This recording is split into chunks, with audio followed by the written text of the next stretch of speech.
ബഹുമാന്യരായ ഗുരുക്കന്മാരെ, പ്രിയപ്പെട്ട കൂട്ടുകാരെ, എല്ലാവർക്കും വേണ്ടി കേരളപ്പിറവി ദിനാശംസകൾ. 1956 നവംബർ 1-നാണ് കേരള സംസ്ഥാനം രൂപം കൊണ്ടത്. ഇന്ത്യയുടെ തെക്കു പടിഞ്ഞാററ്റത്തായിട്ടാണ് ഹരിതമനോഹരമായ ഈ കൊച്ചു സംസ്ഥാനം നിലകൊള്ളുന്നത്. ദൈവത്തിന്റെ സ്വന്തം നാടെന്ന് എല്ലാവരും പറയുന്ന എന്റെ നാടിനെ കുറിച്ചോർക്കുമ്പോൾ എനിക്ക് അഭിമാനമാണ്. കേരവൃക്ഷങ്ങളുടെ നാടാണല്ലോ കേരളം. അതുമാത്രമല്ല, കാലാകായിക സാംസ്കാരിക മേഖലകളിലും ഖ്യാതി നേടിയതാണ് എൻ്റെ നാട്.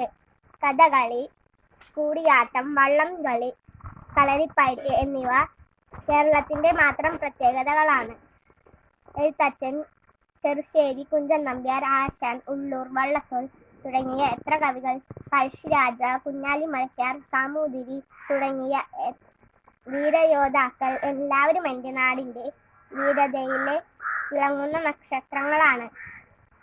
ജാതിയുടെയും മതത്തിന്റെയും വേർതിരിവുകളില്ലാതെ ഐക്യ കേരളം എന്ന ചിന്തയോടെ ശ്രീനാരായണ ഗുരുവും അയ്യൻകാളിയും വൈകുണ്ഠസ്വാമിയും ചട്ടമ്പിസ്വാമിയും പോലുള്ള ഒട്ടനവധി സാമൂഹിക പരിഷ്കർത്താക്കൾ കേരള ജനതയെ അറിവിന്റെയും ഒരുമയുടെയും നവോത്ഥാനത്തിന്റെയും പാതയിലേക്ക് നയിച്ചു. ഇന്ന് ഈ കൊറോണ നാളിലെ കേരളപ്പിറവി ദിനത്തെയും നമുക്ക് വരവേൽക്കാം. സന്തോഷവും ഐശ്വര്യപൂർണവും ആരോഗ്യപൂർണവുമായ ആ പഴയ നാളുകൾക്കായി പ്രത്യാശയോടെ കാത്തിരിക്കാം.